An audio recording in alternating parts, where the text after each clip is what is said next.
ओम शांति।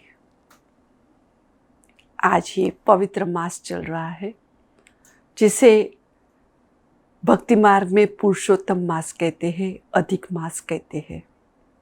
और इस अधिक मास में दान पुण्य व्रत जप तप सब कुछ करते हैं ताकि पुण्य अर्जित हो।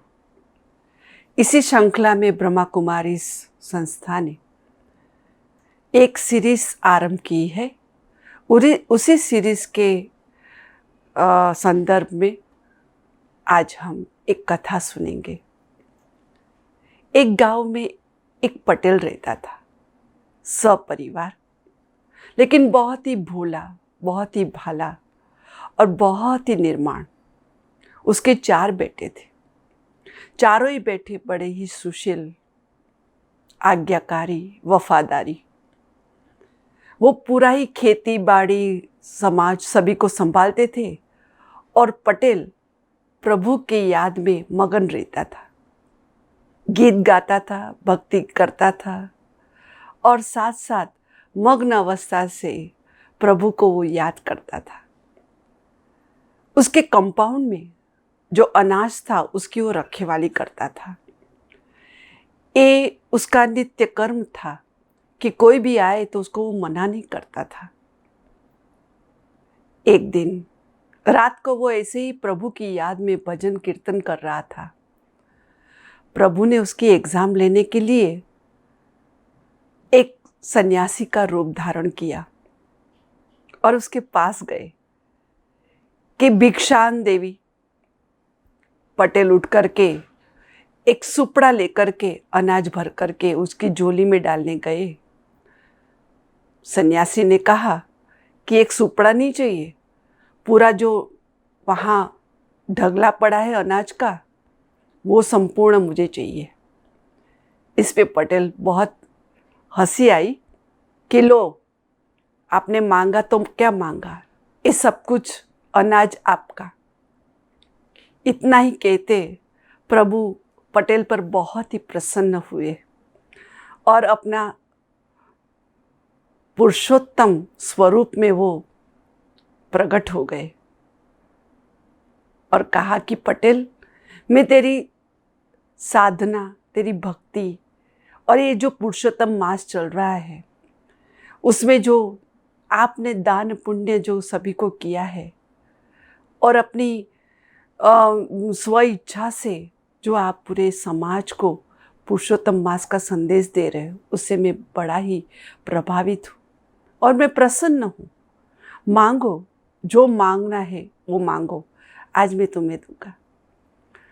पटेल तो इतना प्यार आया कि भगवान आज मेरे लिए प्रकट हुए हैं। उसने कहा कि इस पुरुषोत्तम मास में मैं एक ही इच्छा रख रहा हूँ कि मैं सदेह वैकुंठ की यात्रा करूँ। प्रभु ने कहा, सदेह तुम कैसे जा सकते हो?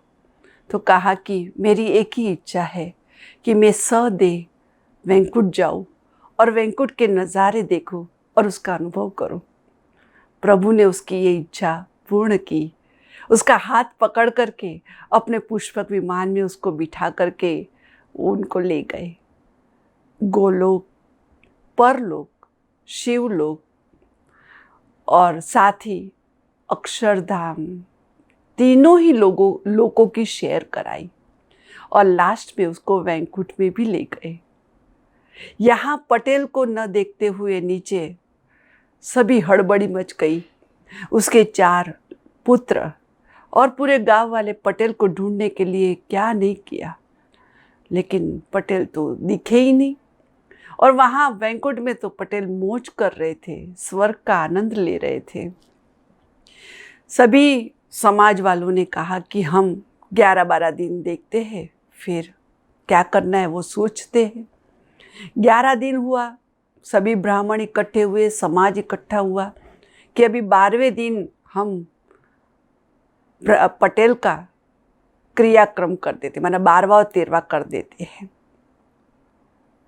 बच्चों ने भी अपना मुंडन करवा दिया। सब लोग आ गए और सभी ब्राह्मण आए और जैसे उसका पिंड समर्पित करना था, इतने में एक विमान आया और उस विमान में से पटेल उतरे और सभी ने देख करके भागदौड़ मच गई। भूत आया, भूत आया, भूत आया। पटेल ने बहुत समझाया कि मैं भूत नहीं हूँ, मैं पलित नहीं हूँ, मैं तो पटेल हूँ। तो कहाँ गए थे आप? तो कहा कि मैं तो वैकुंठ की यात्रा करने गया था। सब लोगों ने माना ही नहीं कि पटेल तो भूत है, और भूत होकर के वैकुंठ में अगर वो गए तो वापस कैसे आ सकते। तो उसने पूरे सारी कहानी समझाई कि ऐसे प्रभु मेरे पर प्रसन्न हुए और उन्होंने मेरी इच्छा बताया, मांगी, तो मैंने अपनी इच्छा उन्हें बताई कि मुझे सदेह वैकुंठ की यात्रा करनी है। ब्राह्मणों ने और समाज वालों ने कहा कि अगर आप सदेह वैकुंठ जा सकते हो तो हमें भी वैकुंठ का अनुभव कराओ। यहाँ भी पटेल मूंझ गए कि वैकुंठ का अनुभव कैसे कराए। तब उसने प्रभु को बहुत बहुत याद किया कि हे प्रभु, मैं धर्म संकट में आ गया हूँ, अभी इसका रास्ता आप ही निकालो। प्रभु प्रकट हुए कि हे पटेल, पुण्यशाली ही वैकुंठ में जा सकते हैं और कोई नहीं जा सकता, लेकिन तेरे पर ये जो विपदा और परिस्थिति आई है तो मैं पुनः ले चलता हूँ। प्रभु गरुड़ पर आए थे तो 7 ब्राह्मण तैयार हुए कि हम भी देखे तो सही सदेह कैसे वैकुंठ जा सकते हैं। पटेल ने गरुड़ के पग पकड़ लिए। पटेल के ब्राह्मणों ने पग पकड़े, एक के बाद एक ऐसे लंगर बनता गया और गरुड़ उठा तो सभी आसमान की ओर उड़ने लगे। लेकिन जो ब्राह्मण थे उसमें से पहला जो ब्राह्मण था जिसने पटेल के पैर पकड़े थे, उसने कहा कि वैकुंठ में लड्डू मिलते हैं। तो पटेल ने कहा हाँ, बहुत बहुत बढ़िया, बहुत अच्छे मिष्ठान और बहुत ही स्वादिष्ट व्यंजन मिलते हैं। तो कि कितने बड़े होते लड्डू? तो पटेल ने हाथ खोल दिए। जैसे ही हाथ खोले दिखाने के लिए कि इतने बड़े लड्डू, उतने सब पृथ्वी पर गिर गए और इस गिरने से 7 ही ब्राह्मण की मृत्यु हो गई। सिर्फ पटेल ही जीवित रहा। माना कि वैकुंठ में जाने के लिए ऐसी कोई भी इच्छा, जो स्वार्थ की इच्छा है, वो व्यक्ति वहां जा न सके, निस्वार्थ ही जा सकता है। ये देख करके पटेल बहुत रोया कि हे प्रभु, आपने तो मेरे पर ब्राह्मण हत्या मेरे पर आ गई। ये 7 ही ब्राह्मण मर गए मेरे कारण। अभी कैसे भी करके आप उसको जीवित करो, कैसे भी करके। प्रभु प्रसन्न हुए, अपने भक्त की आवाज़ पुकारते वो आ गए और उन 7 ही ब्राह्मणों को फिर से जीवदान दिया।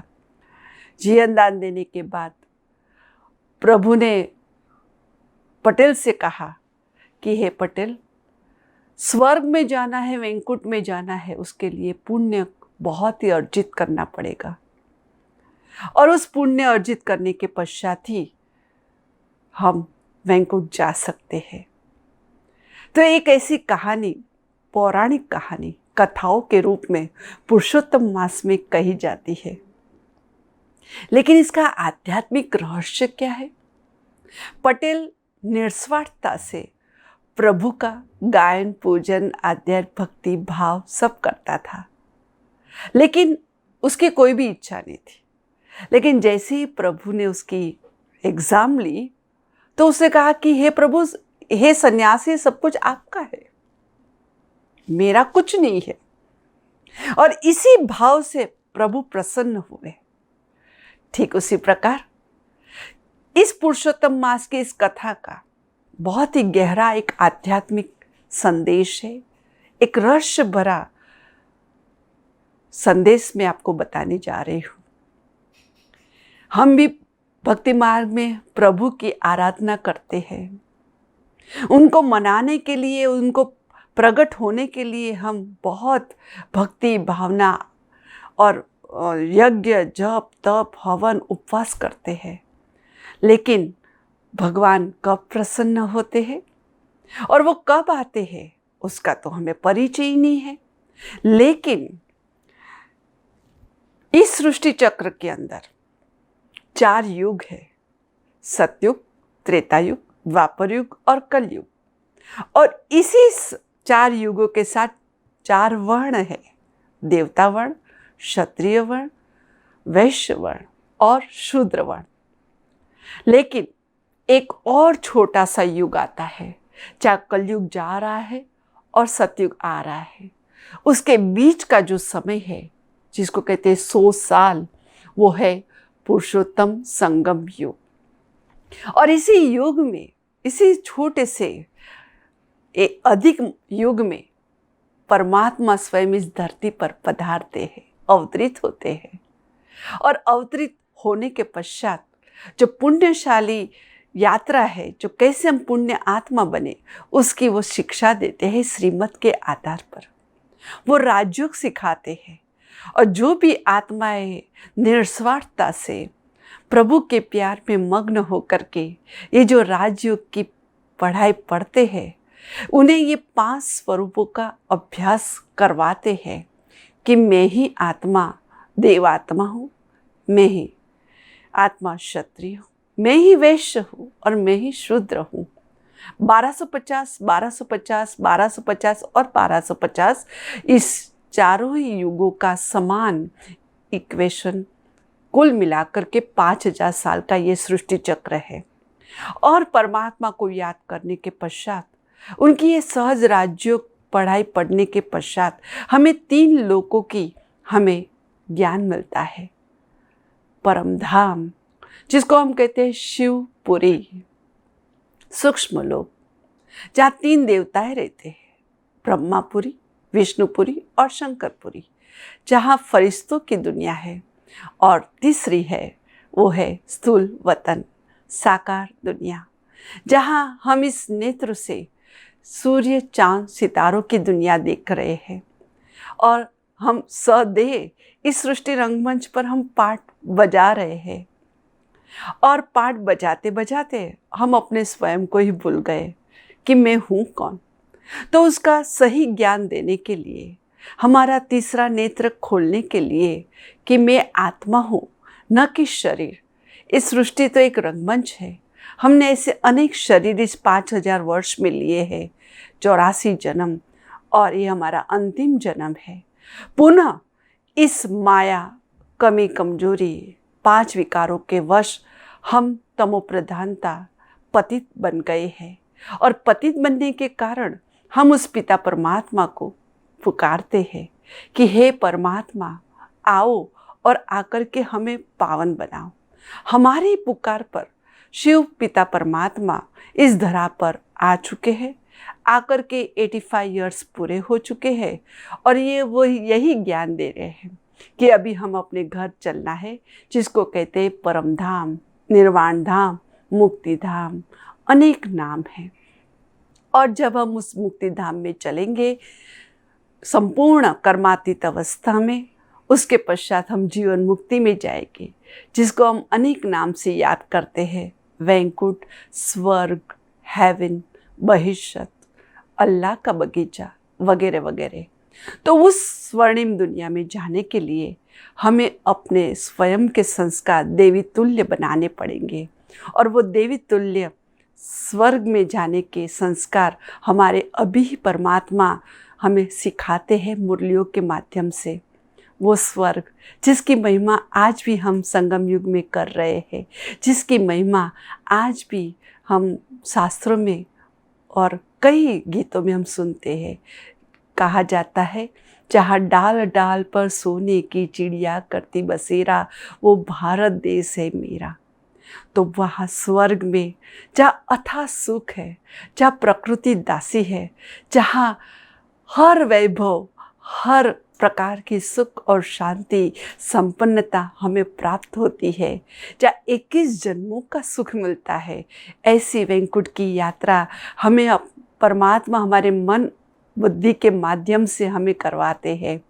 अभी देखो तो स्वयं परम धाम जहाँ इस सृष्टि रंगमंच से कहीं दूर, सूर्य चांद सितारों की दुनिया से भी पार, सूक्ष्म लोक से भी पार, जो जिसे छठा ब्रह्म तत्व भी कहते हैं, जहाँ चारों ही ओर शांति ही शांति है, जो मुझ आत्मा का निवास स्थान है, जहाँ मैं आत्मा मूल स्थिति में वहाँ स्थित हूँ, शांत स्वरूप, और मेरे शांति के सागर मेरे पिता भी वहाँ उपस्थित है।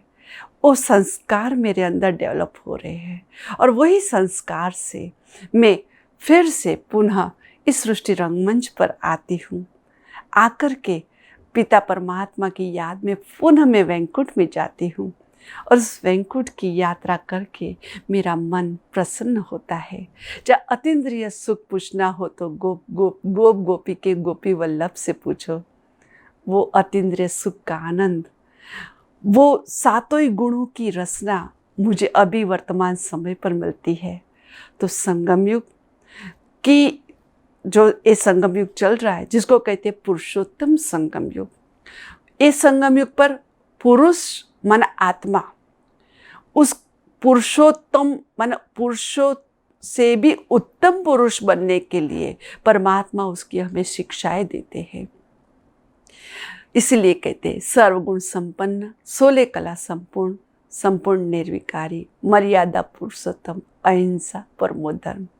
तो ये यही यात्रा है, वैकुंठ की यात्रा, ये यही यात्रा है परलोक की यात्रा, और ये यही यात्रा है जहाँ हम अपने पुराने संस्कारों को मिटा करके नए संस्कार, देवी तुल्य संस्कार हमारे अंदर हम भर सकते हैं। तो आइए इस पुरुषोत्तम मास में हम पुण्य अर्जित करें, क्योंकि वैकुंठ में जाने के लिए पुण्य अर्जित करना सबसे बड़ा काम है। और ये पुण्य कैसे अर्जित किया जाता है, उसका सही परिचय ब्रह्मा कुमारी संस्था में हमें प्राप्त होगा। आप सभी को हम हार्दिक स्वागत करते हैं। ओम शांति।